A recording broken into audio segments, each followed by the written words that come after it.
Find the sum of 20 terms. कितनी terms का sum निकालना है? 20 टर्म्स का सम निकालना है। यानी कि आपकी जो n की वैल्यू है वो कितनी हो गई? 20 हो गई। n की वैल्यू कितनी हो गई आपकी? 20 हो गई। उसके बाद आपको जीपी क्या दी है? आप फटाफट से अपनी जीपी लिख लो।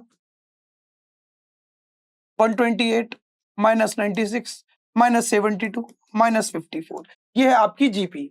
ठीक है, चलो बेटा इस जीपी की कुछ कुछ चीजों को लिखेंगे। पहले आपकी जो फर्स्ट टर्म है वो क्या है? 128।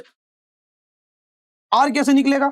आर होता है आपका बेटा क्या? Common ratio. और कॉमन रेशियो कैसे निकलता है?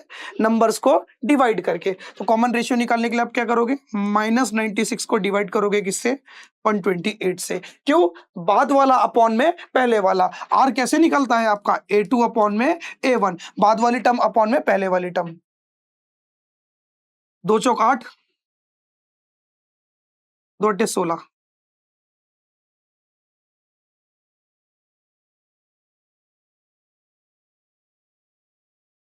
4 के पार्ट से कट जाएगा।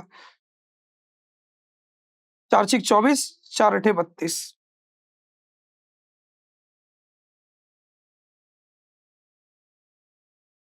-3/4, यही आएगा ना। 8 8 तिया 24, 8 चौक 32। ठीक है, ठीक है, ठीक है, ठीक है भाई। 16 तिया 48, 16 चौक 64। ठीक है, -3/4। आर की वैल्यू कितनी आ गई आपकी? -3/4 आ गई। चलो आप सब निकालते हैं। एक सेकंड, एक सेकंड, फॉर्मूला कौन सा लगा है? 1 को पहले रखे कि आर को पहले रखें? अरे देख बुड़वक, कौन बड़ा है कौन छोटा है? यहां पर ध्यान से देख, तेरी आर की वैल्यू क्या आ रही है? -3/4। क्या आ रही है? -3/4। यानी कि इस केस में जो तुम्हारा आर है वो 1 से छोटा है।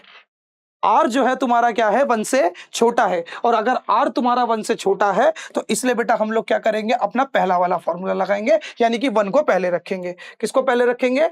1 को पहले रखेंगे और आर को बाद में रखेंगे। ठीक है, जो बड़ा है उसे क्या रखेंगे? पहले रखेंगे। तो Sn is equal to a bracket में 1 माइनस आर की पावर n अपन में 1 माइनस।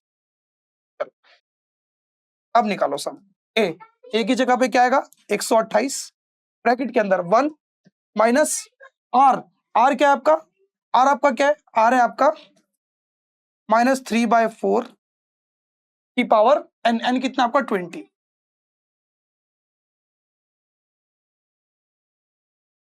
अपॉन में 1 माइनस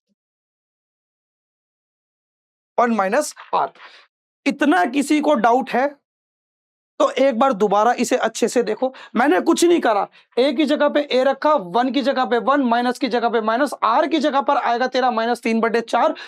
फिर की उसकी भी पावर क्या? n। और कितनी टर्म्स का सम लेना? में 20 टर्म्स का सम लेना है, तो n की जगह पे लिख दिया 20। इतना क्लियर है? इतना क्लियर है? अब अगर इतना क्लियर है तो चल अब आगे देखते हैं, आगे की कहानी को देखते हैं। तो Sn इज इक्वल टू 128 1 -3 की पावर 20 अपॉन में 4 की पावर 20। अलग अलग करके लिख लिया, अलग अलग करके लिख लिया, सेपरेट करके, कोई घबराने वाली बात नहीं है। चल भाई इधर देख, इधर देख, इधर देख, इधर देख। माइनस माइनस प्लस 4, ठीक ना? माइनस माइनस क्या हो जाएगा? प्लस। अरे देखना दो साइन एक साथ आ रहे, तो माइनस माइनस प्लस 3/4, 4 प्लस 3/4, 4 4 एकम 4, 4 प्लस 3/4, 7/4। कितना आ जाएगा तुम्हारा आंसर? 7/4, 7 अपॉन में 4। अब देख डिवाइड के डिवाइड में जब कोई नंबर आता है तो वो कहां चला जाता है? ऊपर चला जाता है। ये बात आपको ध्यान रखनी है, ठीक? जब डिवाइड के डिवाइड में कोई नंबर आता है तो वो कहां चला जाता है? ऊपर चला जाता है। अब चल यहां देख, कैलकुलेशन देख। Sn इज इक्वल टू, ये 4 कहां चला जाएगा? ऊपर। 128 के साथ मल्टीप्लाई में, वो पावर वाला है, पावर वाले को मत छेड़ भाई, पावर वाले को बिल्कुल मत छेड़, उसको ऐसी टीज ही रहने दे।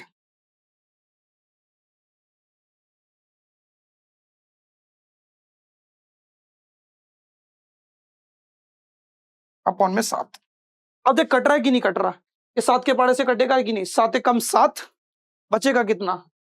7 एकम 7 बचेगा कितना? 5, 7 अट्ठे नहीं कटेगा। 128 को 4 से मल्टीप्लाई करके इसको यहीं छोड़ दो।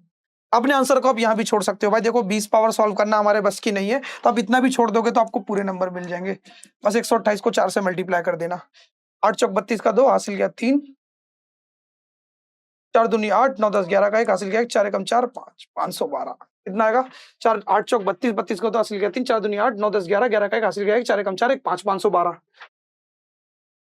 512 माइनस 3 की पावर 20, इसके नीचे 4 की पावर 20 अपॉन में 7। तो 49 नहीं कटेगा, इतने पे आप छोड़ सकते हो। ये हो जाएगा आपका सम का आंसर। आई होप आपको ये क्वेश्चन अच्छे से क्लियर हो गया होगा।